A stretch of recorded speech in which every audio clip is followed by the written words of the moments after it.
85페이지 제가 읽겠습니다. 시편 125편은 산처럼 의인을 둘러 보호하시는 여호와 하나님에 대한 순례자의 신앙 고백과 하나님께서 공의로 다스려 주실 것을 노래합니다. 126편은 하나님께서 이스라엘 백성들을 바벨론 포로에서 해방시켜 주신 구원의 사건을 돌아보며 크게 기뻐하며 감격합니다. 나아가 하나님께서 이스라엘 백성들을 완전히 회복시키실 것을 기대합니다. 127, 128편은 지혜시입니다. 127편은 인생의 절대 주권자가 되시는 여호와 하나님 없이 사는 삶의 허무함을 노래하고, 이와 반대로 128편은 여호와 하나님을 의지하는 자에게 주어지는 번영과 풍요를 노래합니다. 129편은 하나님의 구원을 경험한 시인이 이스라엘의 모든 원수들이 앞으로 수치를 당하며 패배할 것을 노래합니다. 130편은 개인과 공동체의 죄악을 회개하며 하나님의 구속하심을 간절히 기대하는 노래입니다. 네, 오늘도 어제 이어서 성전 순례시입니다. 하나님 앞에 예배드리러 가면서 그 예루살렘 성전을 바라보며 하나님 앞에 찬양했던 순례의 시가 되겠습니다. 자, 우리 125편 1절 2절 125편 1, 2절 함께 읽어봅니다. 시작. 여호와를 의지하는 자는 시온산이 흔들리지 아니하고 영원히 있음 같도다. 산들이 예루살렘을 두름과 같이 여호와께서 그의 백성을 지금부터 영원까지 두르시리로다. 아멘. 첫 번째 기도 제목은 모든 만물을 통해서도 하나님을 찬양하게 하소서 하는 기도 제목입니다. 모든 만물을 통해서도 하나님을 찬양한다. 자, 125편도 1절에 보면 시온산이 나오고 2절에 보면 산이 나옵니다. 시온산이 흔들리지 않는 것 같이 하나님이 우리를 변함없이 지키신다. 1절. 2절은 산들이 예루살렘을 둘러 있는 것 같이 하나님께서 하나님의 백성들을 둘러서서 지키신다. 우리가 어제 읽은 121편 생각해도 내가 산을 향하여 눈을 들기라. 나의 도움이 어디서 올까? 나의 도움은 천지를 지으신 여호와에게서로다. 똑같은 산을 보면서도 하나님의 손길을 의지하는 이런 성도가 영적으로 충만한 성도입니다. 그 영적인 감수성을 우리가 기를 필요가 있는 거죠. 한번 따라 하시죠. 영적인 감수성. 감수성도 영적인 게 필요합니다. 여러분도 한번 이제 순례객이라고 가정을 해보십시오. 항상 이제 자기 사는 거주지에서 출발해서 1년에 3번 하나님 앞에 나와서 그 예루살렘 성전 가서 예배를 드리지 않겠습니까? 그러면 이렇게 오다가 이제 저 멀리 예루살렘 성전이 있는 산들이 이렇게 예루살렘 성을 겹겹이 둘러싸고 있는 걸 봅니다. 그걸 보면서 아무런 감흥이 없이 그냥 다 왔구나 이러는 순례객도 있을 것이고, 올해 처음인데 아직 2번이나 남았다. 1년에 3번인데 지긋지긋하다. 이런 순례객도 있겠지요. 그런데 오늘 이 순례객은 보십시오. 산들이 예루살렘 성을 쫙 둘러싸고 있는 걸 보면서 하나님께서 성도들을 이렇게 산들이 둘러싸는 것처럼 지키실 것이다. 늘 올라와도 저 산들이 변함없는 것처럼 하나님은 오늘도 변함없이 영원토록 변함없이 나를 지키신다. 그리고 121편은 산을 향해서 바라볼 때마다 나의 도움이 천지를 지으신 여호와에게서 온다. 이게 영적인 감수성입니다. 같은 사건을 만나고 같은 사람을 보더라도 하나님의 관점에서 그 사람을 이해하고 하나님의 관점에서 그 사건을 이해하는 사람이 영적인 사람. 주님 앞에 나올 때마다만 하나님을 생각하는 사람은 조금 레벨이 낮은 분들이겠죠. 그런데 주님 앞에 나오면서도 아무런 감각이 없이 나오는 게 이게 문제 아닙니까?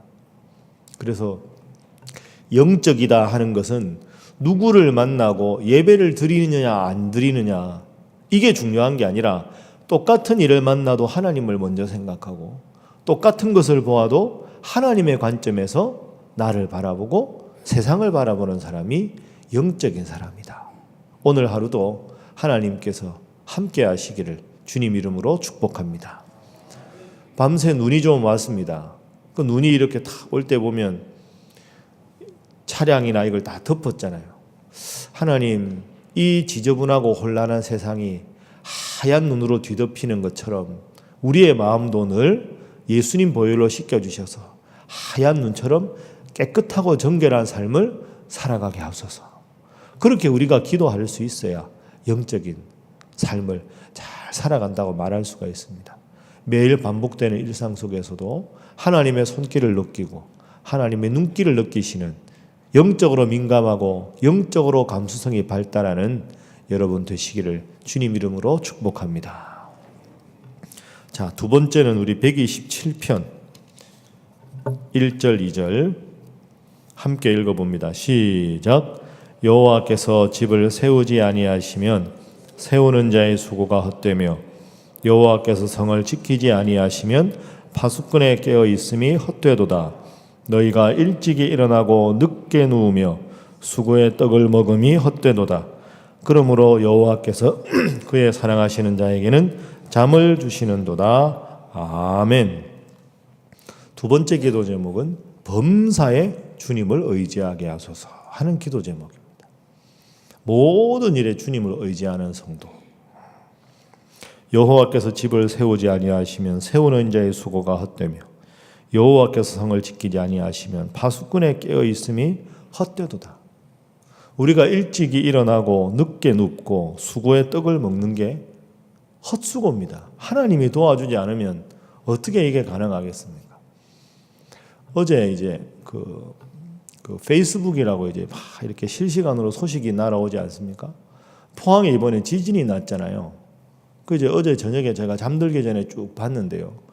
이제 제가 있던 장신대 그 교수님 몇 분하고 학생들이 포항에 봉사활동을 하러 갔습니다. 제가 금요일 날 수업하러 가는 날인데 학생의 문자가 왔습니다. 교수님, 주말에 가서 포항에 봉사활동해서 오늘 수업을 부득이 못 가겠습니다. 죄송합니다. 그래서 사진을 보낸 걸 제가 쭉 봤는데요. 포항 지역의 우리 교단 피해를 당한 그 교회들 사진을 다 찍었습니다.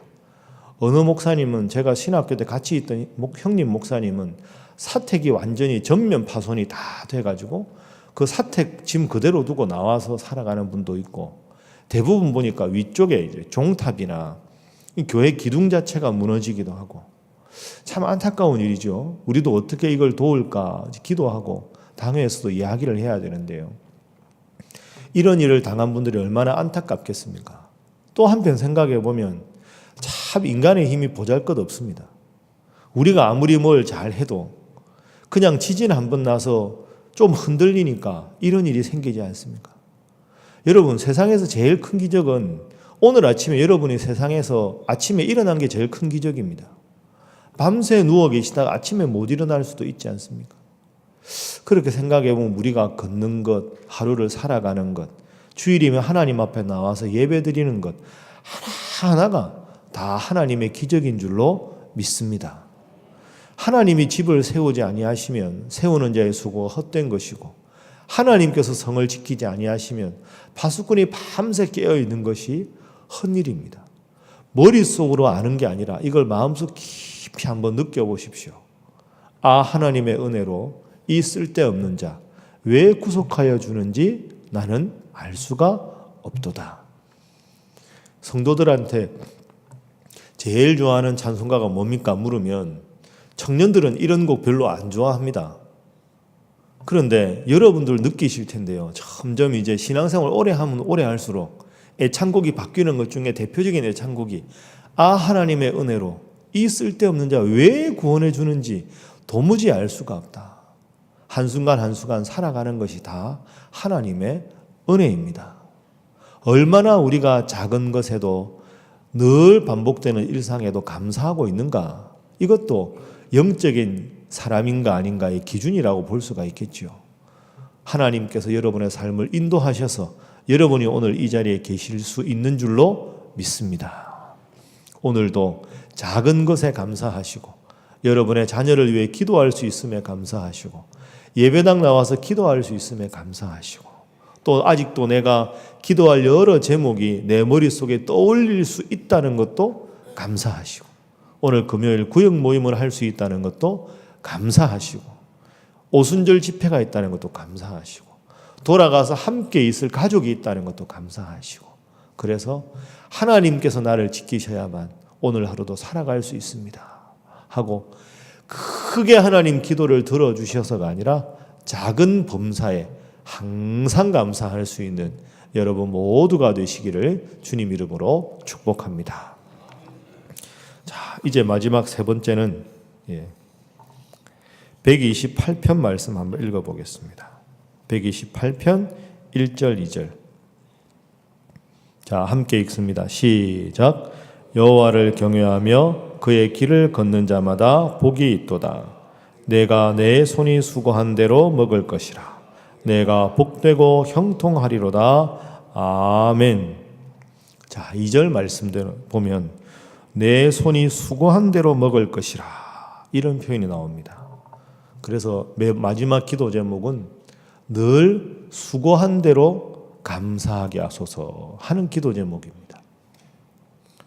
1절을 다시 보면 여호와를 경외하며 그의 길을 걷는 자마다 복이 있도다, 이러면 우리는 2절을 어떻게 기대하고 있습니까? 내가 내 손이 수고한 이상으로 먹을 것이라, 이래야 아멘이 나올 것 같습니다. 나는 요만큼 했는데 하나님이 이만큼 해주셔야 감사하다. 근데 그게 아닙니다. 2절을 잘 보십시오. 내 손이 수고한 대로 수고한 만큼 먹는 것이 복되고 형통한 일이다. 우리는 그런데 이렇게 잘 못 살아갑니다. 소위 말하는 지난주 설교한 대로 대박을 노리고 로또를 내가 이거 한번 했는데 이만큼 하나님이 좀 불려주셨으면 좋겠다. 그런데 여러분 생각해 보시면 가끔 그런 생각이 들 수는 있는데 그게 행복한 게 아닙니다. 제가 어저께 한 분을 만나셨는데요. 제가 이제 모임에서 한 분 만난 분이 천주교 신자입니다. 그 이제 이분하고 몇 분 만나서 이제 식사를 하는데 옆에 있는 분이 소개를 해요. 저분이 이런 분입니다. 근데 그분이 이제 중소기업을 운영하는 사장님이세요. 그런데 경기도 안산인가 어디에 폐염전을 사셨대요. 염전인데 안 하잖아요. 저기 전라남도 신안 같은 데 하니까 폐염전을 8만 평을 샀대요. 근데 그걸 한 평에 1,000원 주고 산 거예요. 옛날에. 근데 지금은 그게 한 평에 200만 원이래요. 그러니까 8만 평인데 200만 원이면 1,600억이죠. 갑자기 엄청나게 돈을 많이 번 거 아닙니까? 그분 식사를 목사님 저 사람이 이렇게 해가지고 엄청나게 갚으라고 그렇게 이야기를 하더라고요. 근데 문제는 너무너무 형제들끼리 우애가 좋았다는 거죠. 근데 그게 이제 개발돼서 평당 200만 원 되고 나서는 세상에 원수가 없다는 거예요. 그런 원수가 없대. 돈이 그렇게 갑자기 형제 하나가 많아지니까 전부 이렇게 사이가. 그러니까 그게 한 평에 1,000원일 때는 그렇게 우애가 좋다가 한 평에 200만 원 되고 나니까 그렇게 원수가 없다. 그럼 뭐가 여러분 행복한 걸까요? 제가 어제 잠자리에 누워서 제 아내하고 우리 만약에 1,600억 생기면 뭐 할까? 웃으면서 그런 이야기했습니다. 저한테 1,600억이 생기면 저는 달라질 게 없을 것 같습니다. 그거 필요한 분들 포항 이런 데 주고 장학금도 좀 내고 그 1,600억 싹 없애버려야지. 그거 쌓아놓고 목사가 그거 의지하고 살아가면 일상에 무슨 은혜가 있겠습니까? 1,600억이 있든 1조가 있든 빚을 지든 하루아침에 일어나는 게 감사하고 아침 식사할 수 있는 게 감사하고 내가 수고한 만큼 먹을 수 있는 것이 형통하고 감사한 줄로 믿습니다. 그렇게 살아가면 인생에 뭐가 어려운 점이 있을까? 그런 생각이 듭니다. 내가 수고한 것보다 적게 먹는 것도 안타까운 일이고 내가 수고한 것보다 훨씬 많이 듣는 게 복인 것 같지만 그게 복이 아닙니다. 내가 수고한 만큼 먹고 오늘 하루도 일어난 것이 감사하고 하나님의 은혜로 이 쓸데없는 자 왜 구원하여 주는지 생각하면 생각할수록 감사하고 그렇게 생각하다 보면 그렇게 하루하루 살아가다가 하나님 부르시는 날이 그 언제가 되든 간에 아멘 주 예수의 오시옵소서 하고 하나님 앞에 천국 가는 삶, 그것이 얼마나 인생이 감사한 인생이겠습니까? 지난 주일날 제가 설교한 건 여러분 기억하시죠? 제가 바둑 이야기 했었습니다. 묘수를 기다리는 바둑은 이미 진 바둑입니다. 인생의 묘수, 인생의 로또 기대하지 마십시오. 왜 묘수가 필요하고 왜 로또가 필요할까요? 지금 그 로또가 없으면, 묘수가 없으면 질 수밖에 없는 바둑이고 질 수밖에 없는 인생이기 때문입니다. 로또를 기대하는 인생에 무슨 하나님의 은혜를 기대하는 마음이 있겠습니까? 뚜벅뚜벅 답답해 보이고 미련해 보여도 정수를 두어가는 것, 그게 바둑의 승리의 비결입니다. 여러분도 마찬가지지요. 천하 없어도 새벽에 여름이나 더욱 겨울이나 더우나 추우나 아침에 일찍 눈 떠서 하나님 앞에 나오는 것, 이게 인생의 정수인 줄로 믿습니다. 주일날 아무리 다른 일이 많아도 하나님 앞에 예배드리는 것에 우선순위를 두고 매일마다 반드시 기도해야 할 제목들을 위해서 기도하는 것, 그렇게 인생의 정수를 하나하나 두어갈 때 답답하고 미련해 보여도 내 손이 수고한 만큼만 하나님 복 주셔도 그것이 형통입니다. 감사합니다. 고백하며 평생 주님과 함께 인생의 정수를 두어 가셔서 주님 우리를 부르시는 그날 저 천국에서 영원히 살 날을 희망하며 날마다 날마다 믿음의 길 정진하시는 여러분 모두가 되시기를 주님 이름으로 축복합니다. 기도하겠습니다. 하나님, 범사의 모든 환경을 통하여서도 자연 만물을 통해서도 하나님을 감사하다 고백하게 하시고 범사의 주님께 감사하게 하시며 수고한 만큼 노력한 만큼 대가를 얻는 것으로 감사하며 형통하다 고백하는 인생 되게 하여 주옵소서. 인생의 정수를 늘 두어가게 하시고 하나님 한 분만 바라며 살아가는 행복한 인생 되게 하여 주옵소서. 포항지역에 우리 지진으로 슬픔 당한 이재민들 위해서 오늘 있을 구역 모임과 금요 오순절 집회를 위해서 특별히 추워지는 날씨 가운데 우리 교회 어르신들 건강 잃지 않도록 주여 주님 날개 아래 보호하여 주옵소서. 다 함께 주님 앞에 기도합니다. 주여 믿습니다. 주여 믿습니다. 주여 믿습니다.